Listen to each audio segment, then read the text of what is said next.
ปุ๋ยขี้ไก่ที่ถูกวางเรียงรายเต็มสวนยางที่พี่น้องบ้านเฮาเห็นในขณะนี้เจ้าของสวนเพิ่นบ่หว่านบ่ฝังแล้วก็บ่พรวนดิน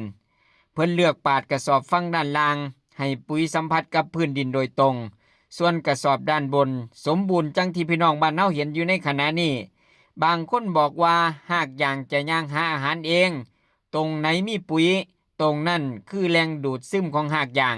นี่จึงเป็นอีกหนึ่งวิธีในการใส่ปุ๋ยยางพาราของพี่น้องชาวสวนยางบางพื้นที่กำลังทดลองวิธีนี้แต่บางพื้นที่ก็เลือกอีกหลายวิธีบ่ว่ากันพี่น้องครับบ่มีผิดบ่มีถูกพี่น้องภูมิปัญญาในการใส่ปุ๋ยแต่ละหม่องแต่ละพื้นที่บ่คือกันเนาะครับเนาะแล้วแต่พี่น้องสิเลือกเอาวิธีใดซ้ำนั้นส่วนวิธีนี้สิดีกับต้นยางอีหลีบ่พี่น้องคิดว่าควรเฮ็ดประการใดลองเม่นมาบอกกันได้เด้อครับ